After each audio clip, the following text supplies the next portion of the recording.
afternoon. Welcome to episode 16 of Legal Content Chats.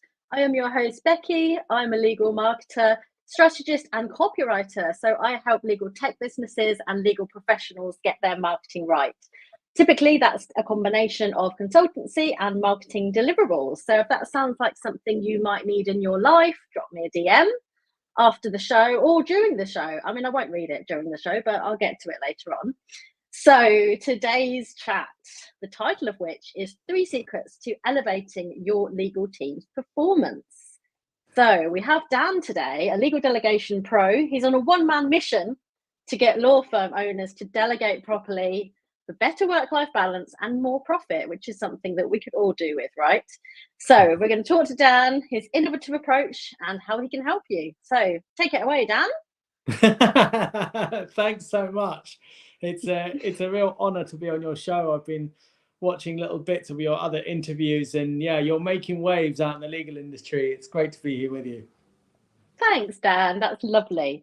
So give us a little bit of background. Your LinkedIn profile says, I help law firm owners, increase their profit while reducing their workload.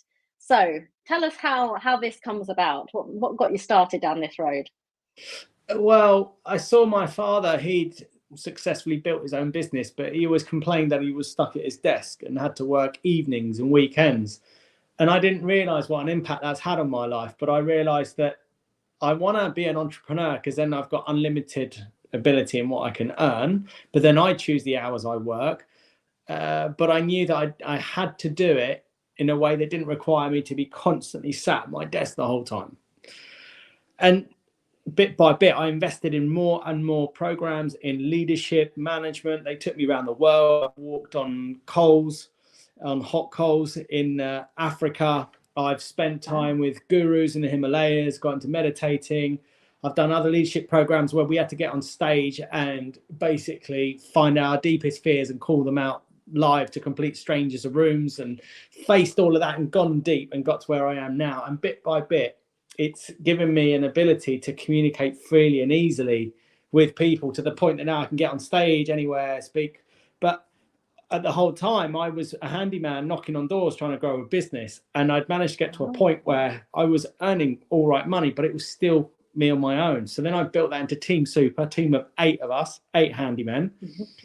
And then at that point, that's when I realized that I hadn't really been taught the on the street, the real business skills. And what happened was the whole thing collapsed because I grew it too fast, too quickly, even though I was delegating everything away. And then in one of my coaching sessions with my coach at the time, we were looking at what was happening. And what I'd learned was one of my biggest life lessons was that even though I was making requests and delegating the workload away, I wasn't delegating the responsibility. Okay. So what I've learned is that we only succeed as business owners and leaders when we transfer the responsibility from our shoulders onto the shoulders of our team members, when they feel responsible for the success of the business, when they feel responsible for the business owner's success and the whole profitability of everyone involved. Only at that point will people show up with a level of integrity and do what's required to make sure the clients are happy and the money's in the bank. Up until that point, people are kind of half-heartedly doing what they say. They're quietly quitting, pretending to be working hard, but actually they're doing the minimum and all of this. Mm-hmm. So with that newly learned lesson, I then went back and launched the next business, which was a 24-hour emergency plumbing and drainage business. And this one I grew very quickly, delegated everything away, and had the structures in management and leadership that caused the team members to feel loyal to the vision of the business and to want to build something great and be part of something great. And because of that, all the things that went wrong before were just handled by team members and made right without me having to have loads of hours and input. And it enabled me to travel all over the world. I was on the ski lifts in luxury resorts. Hello, 247 drainage. Yes, we can be there in 1 hour. And then I just text them the details to my colleague who then ran the team in the UK. Yeah. And then he went and carried everything. And at the end of each month, I'd invoice for 30% of all the sales that I closed just from the phone calls. That was it. Mm-hmm. And then my dad wanted advice. So then he became one of my first clients and helped him grow his business. And you might have seen a post recently. We successfully managed to sell his business now. And yes, I did. and it's just gone on from there. Then people start to ask me, like, how are you doing this? How are you traveling all the time? And then I start to help people in their businesses, and then people start to say, Dan, I want to pay you for this. Like, I want to keep doing this. This is really working. So, all right, then pay me X. And people start to say yes. And then I carried on. And then 4 years ago, I invested in an advanced marketing program that taught me advanced sort of copywriting, how to write in an exact message that your ideal target client would read it and go, oh, wow, I need that, to the extent they actually contact you and want to find out more. So that went really deep. And one of the things they asked me to do was look at all the clients I've worked with over the last 5 years and see if there's any patterns between the ones that got the best results. Sure enough, the ones that did were law firm owners. And so since then, that's become my speciality, is focusing with law firm owners. And as time's gone on, it's become really clear as to why they're having such success by implementing what I show them. And, you know, just to give you an example, one of my clients made over 530,000 extra pounds profit in less than 6 months with just a team of 12, whilst going from working 100 hours to less than 50. Another one has made a 486% revenue increase in 9 months. And that's with a team of 14. Another one added 3.6 million pounds of actual valuation to their law firm in less than a year. So this stuff really works. And what I've discovered why it works so well is because at no stage is a lawyer in a law firm either in gaining the qualification or in being a associate going through training to then even becoming partner, are they taught leadership and management, how to actually have team members carry out work effectively and be highly profitable without it constantly relying on the law firm owner. So these law firm owners get to a point where they become partner based on their book of clients and the number of hours they're billing. And then because of that, they say, well done, you've made partner. And then they're expected to continue hitting these billing targets whilst then managing and leading a team effectively. And what I've found is that these team members just become this thing that hinder them and annoy them from them just getting on with their own hours of billing. And at no stage do they think, instead of how am I going to fit this in? At no stage do they start to think, who can I ask to do this for me? And what do I need to have them doing it effectively? And then doing the work on themselves and studying and whatever it is needed to be able to master that. And those that do, they transition from being stuck in what I call the law technician's valley of doom, which is where they end up in their 40s and 50s with this law firm they spent years building, and they have to keep doing a lot of billing work whilst managing the people, and they can't go on holiday without a laptop, because if they do that, then everything stops and doesn't work. So then they got this choice. Do I continue working exhausting hours until the day I physically can't, because at some point you get too old or get ill or something happens, or do I walk away from a law firm that I've invested years to build to make it what it is today? And they're stuck. They just can't see a way out. And next to them is this invisible door that they can't see, that they've no idea exists, that I've discovered, that I'm now walking in hand with law firm partners and showing, look at this, look how incredible this is, look how much more money you're now earning, look how free you are. You get evenings with your children, you get weekends, you get to go on holiday, and you're earning so much more money and getting to enjoy and spend it. That invisible door is learning what I call profitable delegation. And so that's what I've become a specialist in. Yeah. There is so much to unpack there, Dan. Amazing. I don't really know where to start, apart from the fact that you used to be a handyman. I never knew this. This is incredible. I love this story. This is great. Please send me a picture later of you in your handyman outfit. I would absolutely love to I've see got a few that you're going to fall make off your my chair day. laughing. Yeah. Well, I. Did you used to have like a tool belt and everything? I used to have a great big heavy like mop style hairdo and a retro motorbike with all my tools in a backpack, and it's it's really fun days. Than my wildest dreams. Gosh. Okay. So quick interjection here. So if you're listening and you're thinking, I don't see any invisible door, help me, drop your comments in the box, please, because we do have time afterwards for Dan to answer your questions and concerns. So just do that. Okay. I was going to say, so I guess it all comes down to, and I've got a couple of points actually.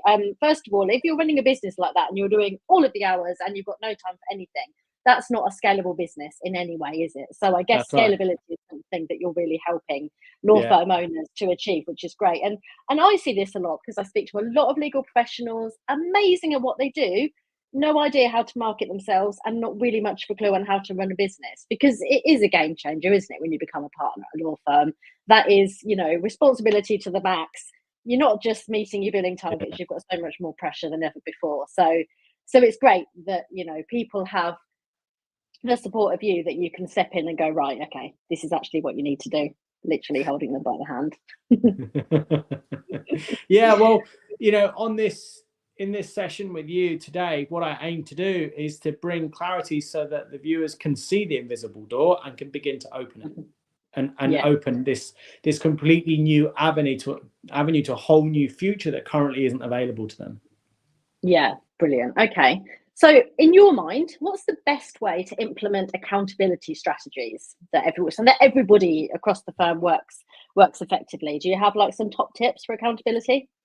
Yeah. So there's three sort of secrets that I have in mind, and accountability was my second one. So I'll get into that in a bit. The first part is leadership, because accountability basically is management.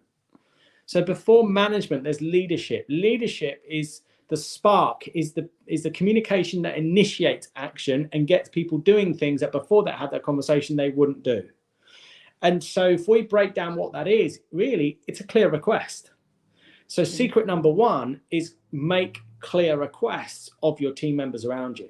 And there's three elements to making a clear request, that if either are missing, it's not a clear request.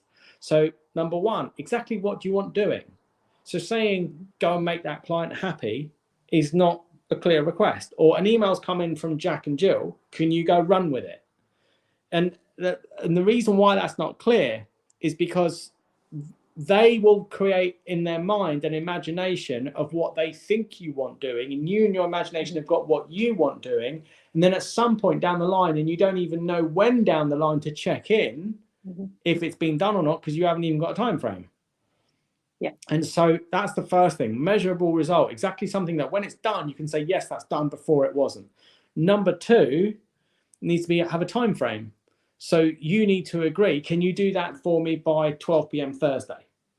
And if that feels too forward for you to ask your team members, then you need to say, by when can you do this for me? And a lot of my clients at first, they are just not setting targets. They just never do. And one of my clients said, I don't want to do that because I feel like I'm micromanaging. To him, he thought that agreeing a deadline by when something's going to be done was micromanaging and was too demanding and being too, I don't know, whatever he thought of doing. And that's ridiculous. You've got a team of people that you're paying money to perform at a certain level. That performance needs to be measurable. What do you want doing and by what time frame? And can you measure on a consistent basis that they're doing what you want of them and hitting those time frames? Because if you can't measure that over a length of time, then how do you know what to do? How do you know if it's your leadership or management that's missing? How do you know that it's their abilities that's missing? How do you know if it's training or if it's some breakdown in technology? You've got no flag that says, missed deadline, missed appointment, look at this. And without that clear signaling that this person isn't doing what's requested of them by that time frame, means you never know what to do to improve your business going forwards. So all of this leadership begins with that clear request, exactly what you want doing and by what time frame. And the third part is agreement. Have them agree to what you've just said. Say, okay, I just want to make sure that you're clear on what I'm saying, because I just want to make sure that you succeed at this and I don't mess up and ask you something that seems too complicated. But what have I asked you to do? Great. And if they don't say the time frame, say, yeah, very good. And by when? Brilliant, you got it. And if they say, no, not by 11, remember we just worked out it needs to be done an hour before then? Yes, that's it. Well done.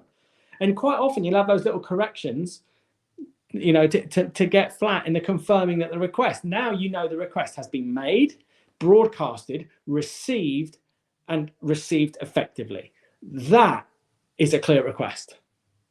Yeah, and that's common sense, isn't it? It is common sense when you actually think about it. And it's actually, I think it's the opposite of micromanaging, because you're saying to that person, I trust you to go and get on with this. And Yeah. this is when you're going to come back to me with it. So it's not like constantly checking in with all that energy that you need back and forth. I love it. I'm going to try this with my teenage daughter and see what happens. I'm going to ask her to do something and I'm going to get her to repeat it to me. She won't have a clue what I said because she doesn't listen to me. But there you go. I can't see this working. If you can come and help me out with her, that would be very appreciated.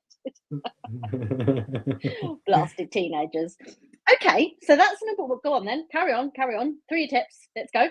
Okay, so that's the first secret. The second one is, as you were asking me about initially, was accountability.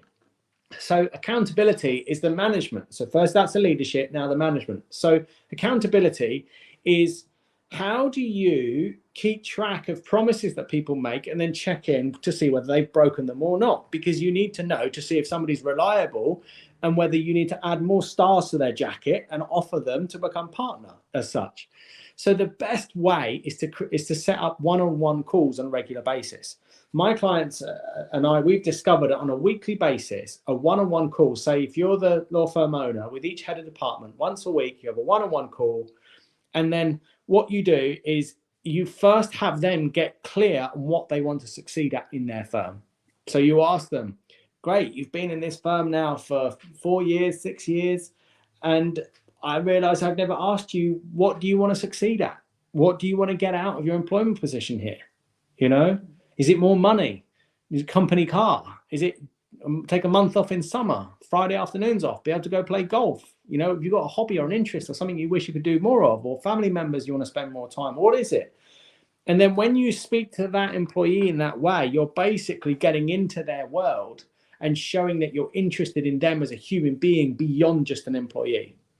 What that does is it creates this level of loyalty towards you and the firm. They start to feel respected. They start to feel valued. But then once you have that, you can say to them, okay, look, I'd like to offer you that I partner with you as your mentor to have you succeed at all these things that matter to you. And we can create some targets so that by you fulfilling those targets, you get to achieve everything that's important to you. So what the employer's doing, or the law firm owner's doing, is shifting from being a business owner to being more of a mentor to each of their heads of department. And then once you set those targets, you've then got that weekly one-on-one call set up. So throughout the week, you might see them make a mistake, ball something up. Like one of my clients, his team is the head of the department, the team that's below him, they keep copying him in on loads of emails he doesn't need to be copied in. And what he was doing was he was answering back to each email. And I was saying to him, no, don't do that. Just write down that you need to notify the head of the department not to be copied in that email, store it to one side. And then when it comes to that one-on-one call, then bring up all the things that have come up and then make a request of him that he requests that head of department to not copy him on the emails.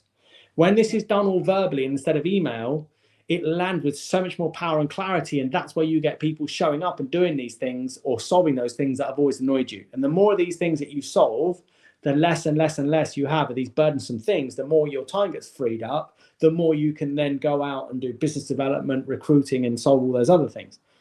So accountability is an ongoing, consistent thing that needs to be in place. Management, you can call it if you like. And in these one-on-one sessions, that's how you do it. And you write down what they've agreed to do, by when, and then the week after you say, did you do that? Did you do that? Did you do that? You didn't do that. And then at that point, in the legal sector, it's renowned that maybe you might scream and shout and pick up a chair and smash it through the window, or, you know, you might flip the whole table upside down or go and throw, I don't know, a printer down the staircase. But all those things, all they do is really frighten people, you know, and shouting and losing your temper and all these things. And what happens is that individual, that employee becomes more and more quiet. They don't tell you what they're dealing with. They don't tell you what their challenges are. And then you don't know where you stand in your business. You don't know what the problems are. You don't know how to support them. And most importantly, they won't come to you for support. So then you get cut out. And then at some point, the employee doesn't get the progression that they want. They feel like they're not becoming the partner, that they're not being given everything they were promised in that amazing interview. And then after a few years, they just go and break their contract and they leave. which is why the turnover within law firms is so high, is because nobody's being given that one-on-one attention. So once the partner or the law firm owner then has that one-on-one call with each of the heads of the department, it's then about requesting each head of the department then has a one-on-one call with everyone below them. Yeah. So you end up with this perfect pyramid all the way through your firm where everyone's reporting to them, reporting to them, reporting to them, reporting to you at the top. And everybody joins in for at least one-on-one call a week, even if it's only 15 minutes, because some of the seniors really are flying and don't need more than that. But what this does is it means that everybody is being held to account by one other person and what they're promising to do, but is also being held to account and supported and mentored to achieve what matters to them through their employment position in your firm. Yes, that makes complete sense. And you're leading by example, aren't you? You're showing everybody else how it should be done, so that that's we can right. all follow in. Yeah. And it's and so leadership and management, first base is always done in communication, verbally speaking, having everyone get clear on what needs to be done. Then it's confirmed in writing. And then on an ongoing basis is the accountability, the management on a week-to-week basis. And if you do this, let's say you have a request that every head of department manages their team so that all the associates hit 100 hours of billing a month. When the hours are not that, because you're checking in each week, say, right, so not all your team members are getting all their hours in. So they're doing really well. They're doing really well. Why aren't they? What's going on with them? So you're having a one-on-one call with them, aren't you? Yes. Okay. What are they telling you they're dealing with? Have they got family issues? Is it a breakdown in technology? Do they need more training? Find out from them, then bring it to me. And then together we'll work out a way that you can provide that for them, whether you provide it yourself or we get somebody externally to provide that or solve it, whatever it is.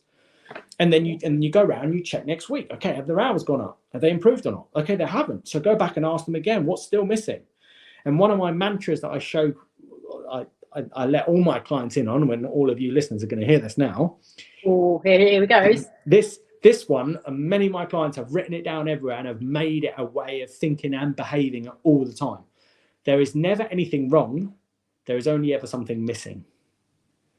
Oh. There is never anything wrong. There is only ever something missing. So if you get onto a call with a head of department and let's say they've got 10 team members and 4 of them still haven't hit their 100 hours and it's been 3 months, say, Charlie, thanks so much for taking the time to dial in on this week's one-on-one.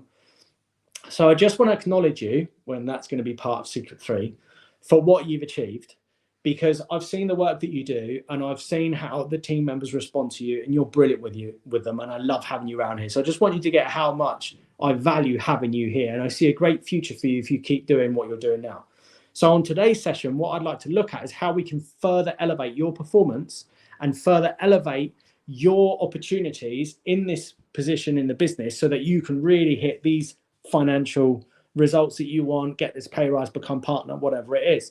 So I've noticed that after 3 months, still 4 of your team members are not hitting their 100 hours. And at this point, I'd just like to remind you, there's never anything wrong. There's only something missing. So between me and you in this session, what we're going to do is we're going to investigate to discover what's missing with these 4 individuals. And then after that, we're going to work together to see what to implement to elevate their performance. And it could be that now we put them on some kind of disciplinary for the next month each, that if they don't hit that at the end of it, then we might have to let them go or demote them in some way. Mm-hmm. So when you word all this in this way and you speak of it, there's never anything wrong, there's only ever something missing. What it does is it has everybody avoid blame culture. So on one side, you've got blame culture. On the other side, you've got responsibility culture. So a blame culture is when somebody is being held to account to do something, they say, it wasn't me, it was the technology. It was you didn't give me the instruction clear. I didn't know, I didn't get the email. It's the email system. Whatever it is, they're avoiding taking responsibility and they're blaming themselves and something else or technology, whatever it is. Whereas responsibility culture is where, and people willingly say, I see what's missing. What's missing is I didn't set my alarm clock. What's missing was that I didn't email you the information in time so that you could amend it before it was forwarded onto the client. Or I take responsibility that what was missing was I didn't set a deadline, so you didn't know when this was to be done, and I didn't make you clear on how important this was for completing this project for this client. Yeah. When everybody when the leaders of a firm display that level of courage in being fully expressed and taking responsibility for their gaps in their leadership and management, they are basically inspiring the team members to also do the same. Yeah. And that's where you then bit by bit move a culture from blame culture to responsibility culture. And the wonderful thing is then you end up with these team members, when grounded in the ethos of there's never anything wrong, there's only ever something missing, that they're very open and willing to get on that call each week and to just speak out to you everything they're dealing with. I'm going through a nightmare right now. I'm going through a divorce, you know, whatever it is. And so that, because you've given them that space, haven't you? You've given them the safe space to be able to talk. And I guess it's by investing that time up front in people and them knowing that you're there for them means that you can then delegate and take the time off afterwards, because you've put in that investment in the beginning, haven't you? Which I think is so important. And it's something that's continuing as well. So yeah, I did have another point as well. It's literally just fallen out of my head, but carry on. So that's it. So now you've got clear request, secret number one, which is ultimate leadership. And then you've got accountability, which is fundamentally management. And then secret number three is acknowledgement. So as you go through all this process and you get really good at holding the meetings, making clear requests, holding team members to account, and you keep going round and round and round and round and round and round, bit by bit, they start to feel worn out. They start to feel like they're on a bit of a merry-go-round. And there's something missing that all of us human beings on a deep level need to have us feel like we're valued and that we matter in the world and that we're making a difference. Because on a deeper level, all of us actually, we want an elevated status, which is where people around us look up to us, they feel inspired by us, they want to be around us. You know, that gives us an uplift of like, wow, I am someone, I am making some difference. Mm-hmm. But also it's this feel of progress, that I'm getting somewhere, that I'm actually moving forward towards being and becoming that greater human being. And that's through acknowledgement.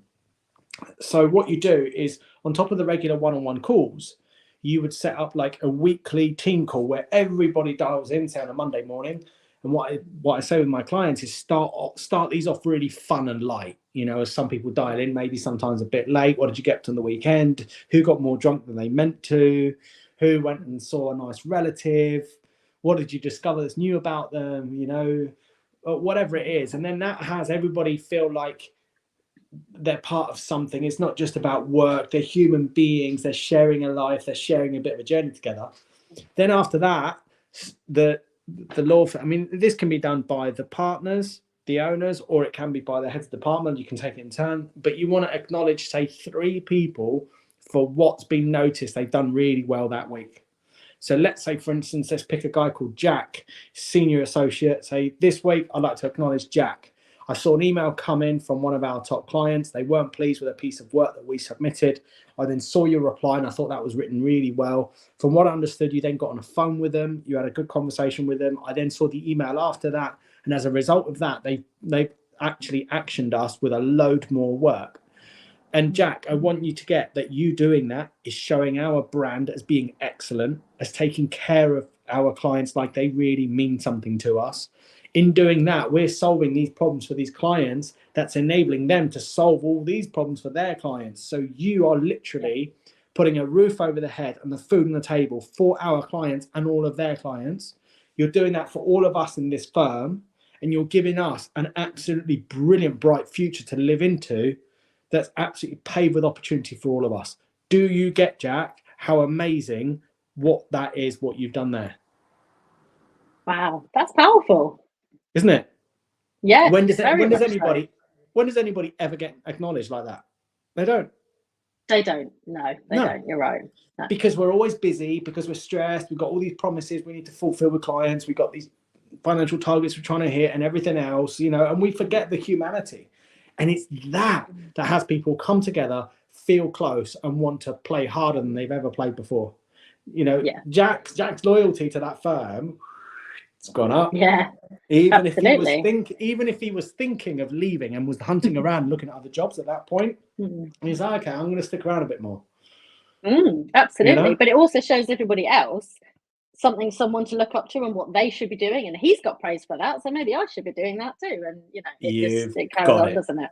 Yeah. You've got it. Exactly that. So then everybody else wants a status elevation and everybody else wants a sense of progress. So then people start doing exactly what you said, detail by detail, that Jack did, that hadn't get that acknowledgement. So actually, secretly, this is the most effective training you can provide your whole team and how you want things doing in your firm.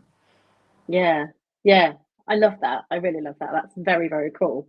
We've had a question from the audience. So Bet asks, I think what is often forgotten, this goes a little bit back to the clear guidelines thing, forgotten that staff actually love clear guidelines and to know where they stand. Otherwise, they're wondering what their managers think of them, which can lead to paranoia. Been there. Yeah. Have some of the people you've worked with been surprised at this, Dan? Surprised at the fact that people love clear guidelines, I'm assuming, Yeah, often. And my client Carlos in America, he said to me how in the one-on-one calls they were saying, I really like how you're speaking to me and telling me what to do by when. And he was absolutely shocked. He thought he was going to be heavy-handed, imposing over the top. People loved it because, as exactly as been well stated, they knew what they needed to do and by when to impress, to show what they're made of. And they loved it. Yeah, well said. Yeah. And the other thing is doing this reduces a huge load of stress from the law firm owner or leaders or managers. Because let's say you've promised a piece of work to be with a client by midday Friday, and you're having the brunt of the work being done by a colleague, and you've requested this for them to be done by, say, you agree 12 p.m. the day before, Thursday. So then you've got enough time to review it, amend it, polish it, maybe send it back for them to do a bit of work, then get it to you before you get it to the client. What happens is, if you don't set that deadline, it then gets to Thursday, and it's like, oh yeah, they're working on that, and then it gets to Thursday afternoon. I wonder if they're working on it. I don't know. And then it gets to Thursday evening. You check your emails, you still not got it. Do they know what to do? Do they know how to do it? And then it gets to Friday morning, and then you're thinking, should I text them? Should I not? That whole time, you're not able to be present with business development, creating clients, solving other marketing problems, doing your own billing work if you need to, whatever. You're just not present to it. You're on edge. You can't relax. You're stressed. Now, you imagine you have that going on with 10 pieces of work. Oh, my God. How that's no way to live. No wonder, everyone in the legal sector, it talks about levels of stress and drinking too much and all these things to try and unwind from it. It's because they don't set these clear deadlines. Whereas if you set a deadline and it's 12 p.m. Thursday, you can forget about it. Just go do your work. Set a timer if you have to. Ping. Oh, yeah, that piece of work. Let me go check my email. Check your email. I've not got it. Pick up the phone to them. Hi, Jack. And then this is how you handle, is a bonus secret. How do you handle a broken agreement, right? Hi, Jack. You got a minute for me? Okay, thanks. Just wanted to check. Did you know that I'd asked you to have the first draft of this file done by 12 p.m. today and emailed to me? Now, the reason why you do this first when somebody's broken agreement is because you need to be clear. Is it something missing with your management and leadership, or is it something missing with them? Until you distinguish that, you don't know which way to go in the conversation. So if they say, no, I didn't know. So, didn't you? But we had the meeting last Wednesday and I wrote it down. How were you not aware of it? Oh, I don't know. It just wasn't. At this point, benefit the doubt. Just say, you know what, Jack, thanks so much for letting me know that I wasn't clear in the way I asked this of you. You can count on me that going forwards, when I make clear requests, I'm going to set a deadline and I'm going to ensure that you've got agreement and understanding of what needs to be done by when. Is that good with you now? Great. Okay. So now back to it. By when can you have this with me? Because I promised it was going to be with the client by 12 p.m. today, right? So then if it is done and it's there and on time, you can then hand it to the client. But if it's not, this is how you handle the broken agreements. First check in, did they know, did they not? And then if they did know, but they've not done it, then ask them, okay, well, what got in the way? And remember, there's never anything wrong. There's only ever something missing. So what is it that's missing that you need to put in place to make sure this doesn't happen again? So the next time I request something of you and we agree a deadline, you manage to hit it on time effectively so that you get to succeed and really go places in this firm. Yeah. That's a great approach to dealing with it. So you don't pick up the phone and you go, Jack, what the hell are you doing with your life? Where's that piece of work? We don't. That's do it. That, no? Yeah. And it's completely trained in me from the years of leadership training and management that whenever I feel angry towards someone, that anger triggers this thought in me. There's never anything wrong. There's only ever something missing. Yeah. And it goes deep. It goes across my family and everything. Whenever I'm angry in any moment, there's never anything wrong. There's only ever something missing. And it takes me out of being blaming, angry, attacking, into breathe through it, let the wave of emotion move through me, because we're human beings. We have feelings. I'm not here to say we don't have feelings. Have the feelings and breathe through them, and then choose how you respond. Don't be a slave to those feelings. But my way to that empowered way of handling something is to always come back to thinking there's never anything wrong. There's only ever something missing. Yeah. So how would you handle it then? Say Jack was like a serial offender and then he didn't complete the piece of work in time next time. I mean, how many strikes until Jack is out? What would you do in that instance? Yeah, so the fact that you've got accountability procedures in place and you're actually writing down when they're going to do what by when, and a great way is to actually share that on a Google document each week and name each column with the date, and then put all the actions they're going to take, and then put a row of ticks down it, so that then when you then get on that call, said, look, if we go back here, because you didn't do it then, you didn't do it then, you didn't do it then. So it's only by making clear requests, agreeing deadlines, and having them written that then you can see that they've broken the agreement consistently, right? Without that, you wouldn't even know. So then you don't know how to handle somebody and when to say, here's the line. So then let's say that this goes on for 3 months. At this point, it's got to a really serious point. You then would say to them, okay, so do you see that you've not completed this for 3 months in a row? They first need to agree it and see it and understand it, right? Yeah. Then the next thing I would do is doing what I call impact work. So this is where you guide them to see the impact of their actions, because all of us, we won't change anything in our lives until the discomfort of what we're experiencing is greater than the discomfort of doing something about it. Yeah.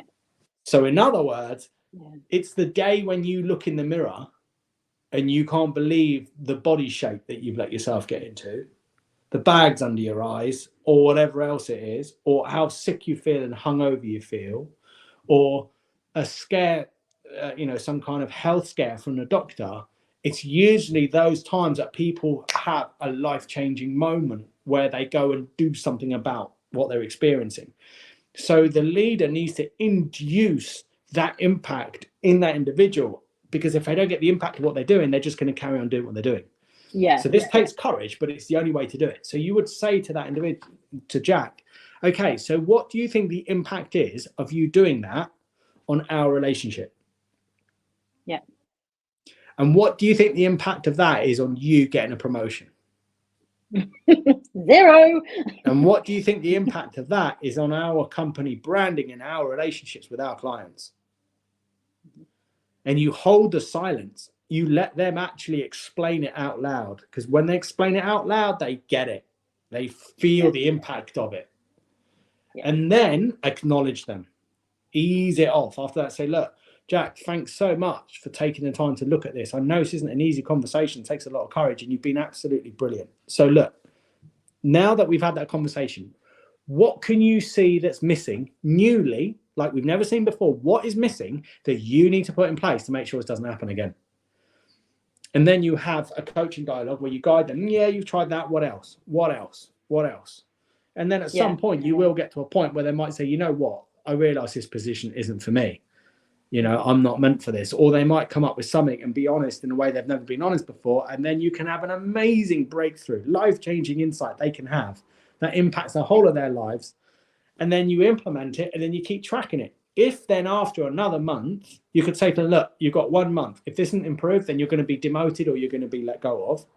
You then track week by week. You've already got the one-on-one calls set up. So then you don't have to go and set up whole new procedures. This is why it's wonderful. Set up the one-on-one calls. Just have them all the time. Just make them shorter or longer as you need to.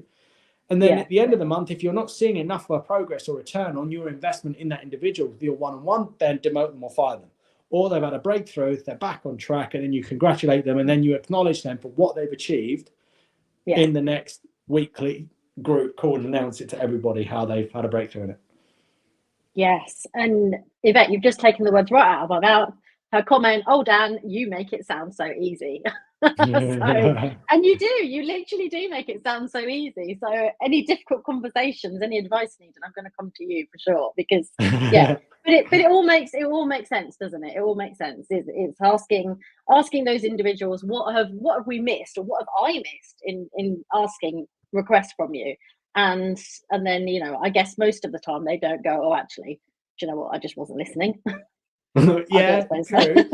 But at the same time, I hear people often say to me, I make it sound so easy. It sounds so easy. It sounds so wonderful when you say it.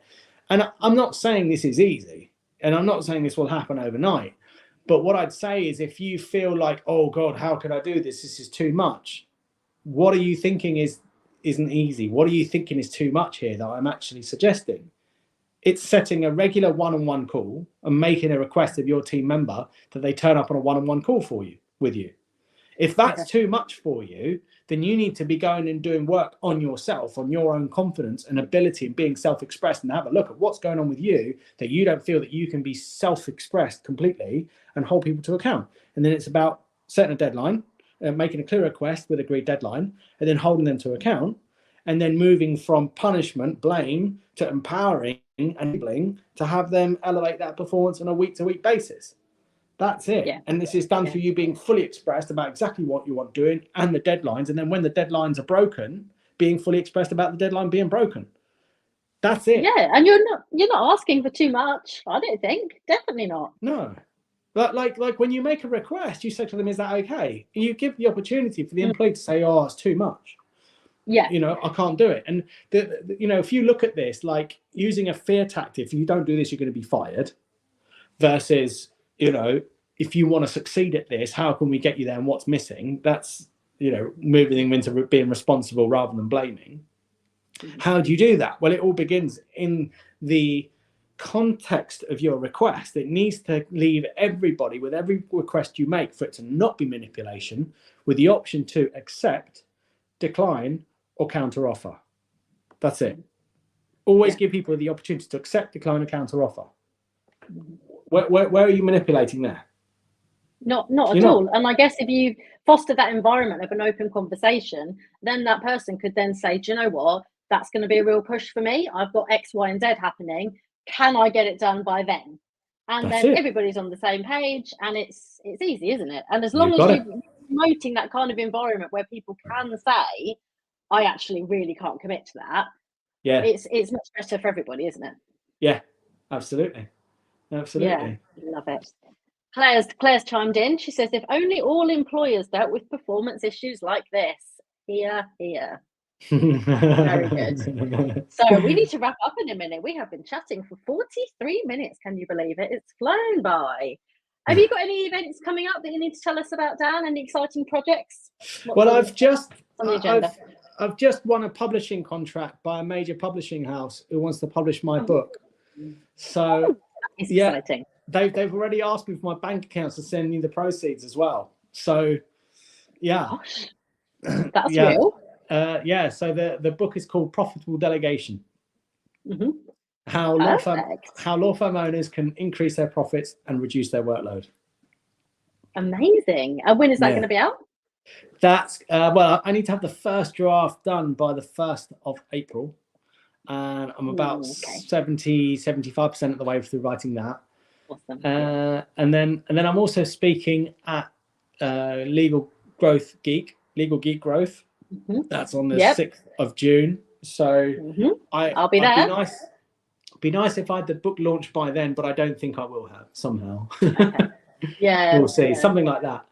But if anybody's interested, something that you might find useful, if you've got a team of people that you lead, or you're a law firm owner and you want to find out how skilled you are in your ability to profitably delegate, you can go to my website, danwarburton.com. And at the top there's a link they can click, and they can take a 60-second assessment that will show them what's missing in their abilities to delegate effectively and see what to work on next. But then you also get added to my Law Firm Owners Club in doing that, which is where you get a bi-weekly email, insights to share, you'll be notified about the book, you get free tickets to events I'm speaking at as well, and things like that. Perfect. That sounds great. Get on that, people. Yeah, I'm very excited about Legal Geek Growth, or Legal Growth Geek, whichever way around it is. We met there for the first time last year, didn't we? So you were like, Yeah. Becky, you need to come to this event. I was like, okay, I'll do as I'm told. And yeah, it was great. Absolutely loved it.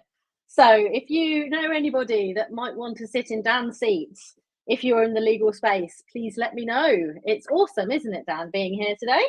Yeah, absolutely love it. Brilliant. And it's great to have people engaging, and I hope, this is being useful to any of you. Yeah, good.